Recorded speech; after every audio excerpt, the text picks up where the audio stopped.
455. They were perfect. Yep. Okay, cool. Any questions? Let's see. First of all, Nicholas, why are you standing over there? Over where? Why are you standing over there? Because I'm kind of feeling under the weather. Okay. So, one of the things about this project is that there needs to be a certain amount of evenness because you're not presenting each one of you individually. You're presenting the company. And it's not necessarily about everyone being super on top of their game. It's about there being this consistency level and the consistency on all places. Consistency in the amount of stuff that they're talking about this project, which wasn't a problem with you guys. Consistency in, say, the level of volume, which wasn't a problem with you guys. But with you guys, I did notice that there was this closeness between you three, and you're just not quite a full body away, but just like here, and you just look so separate from everyone else. And, you know, it's a little thing like that, where you need to be unified. You know, here is the group. Here is the company. We are selling us. Yes. Do we do the same thing as before where we have two people on one side and then two on the other for our actual page? Yes, you can definitely do 2 people and 2 people, but even in that case, you know, there'd be the connection here is the same, and the connection here is also the same. You know, sometimes it's different things. I did think it was really weird that when you started with user interface, and I noticed that you are the head of user interface, that you talked about it.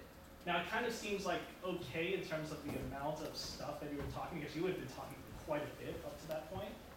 But then you went into it, and I questioned it for a little bit, but that's just a little bit. I questioned that for a bit.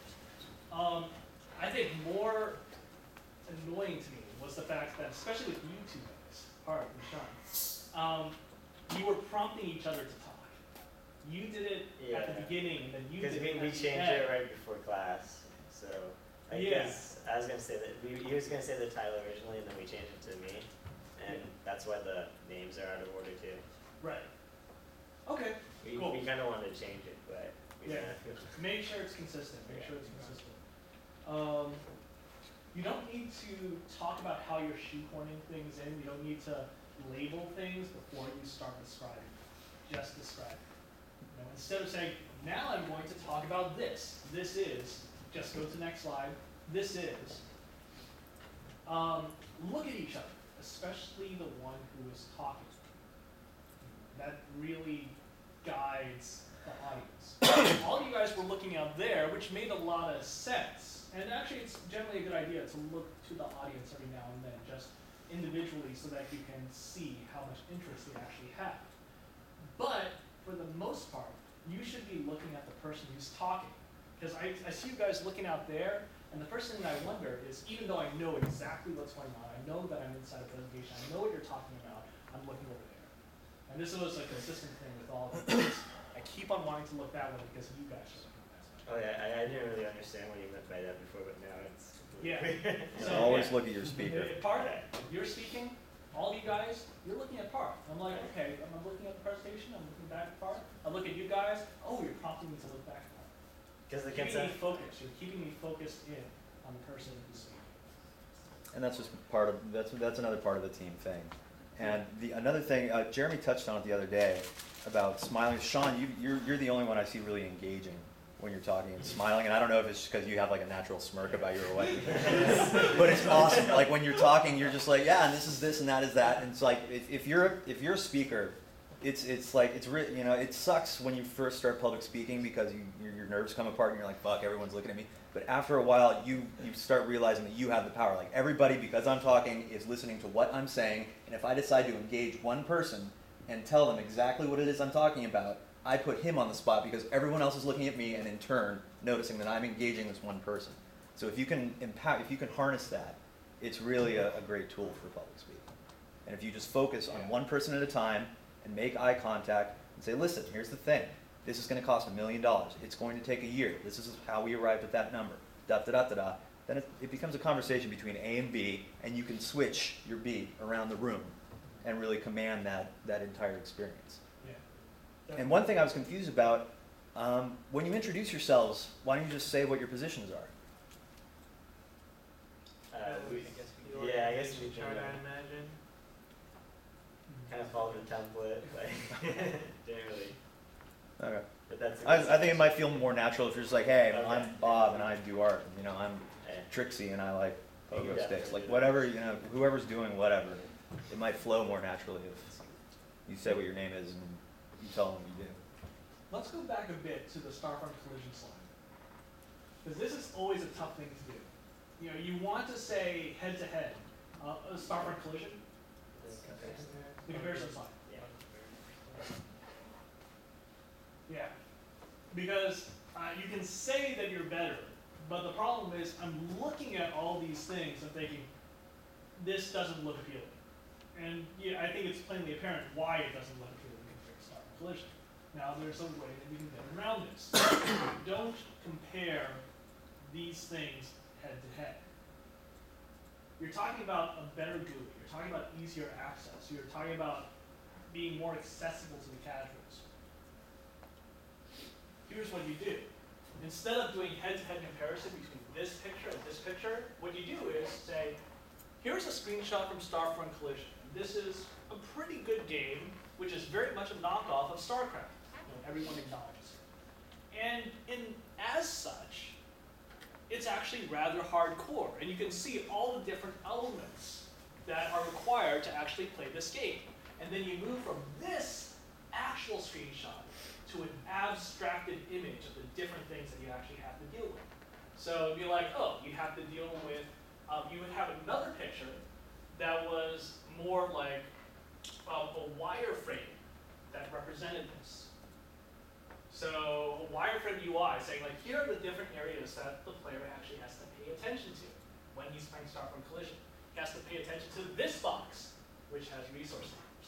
He has to pay attention to these interface elements on the left. He has to pay attention to these interface elements on the right. He has to pay attention to these interface elements on the bottom. And you pop them up in a wireframe. And he has to pay attention to all the stuff that's going crazy in the middle as well, which is very hard to parse. And in comparison, we've got our game, where there's less stuff happening on screen. We got these elements, and these elements. And it's actually much easier. And instead of doing a head-to-head between these two images, which is really hard to do, it's hard to stand up to this particular screenshot, whatever game you have, whether a real game that's been made for a year or two, or a projected game. But if you create a wireframe of this and say, this wireframe shows why this is less successful with casual guys, casual players. And our game is going to be based on this model, which is going to be more successful with the casuals that don't want something where you have to go crazy on the screen.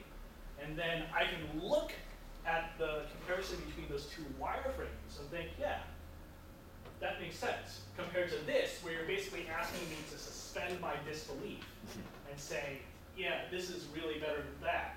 And I really have to jump through hoops in order to do that. And make a comparison of screen estate as opposed to a comparison of art. We can also mention that we don't have any artists, but we are planning to now use artists. See, I mean, I think you can do that, but I mean, simply mentioning that, I'm saying, like, this is a And you're just real making thing that you excuses can for do. yourself. we are definitely gonna wireframe it. And, Yeah. You know, in addition to that, we can also. Yeah, I mean, you could do this as, an even more high level thing. You know, this is what Warcraft asks you to pay attention to. This is what StarCraft asks you to pay attention to. This is what Age of Empires asks you to pay attention to. There's a whole bunch of other RTS games, I think we linked you to them earlier.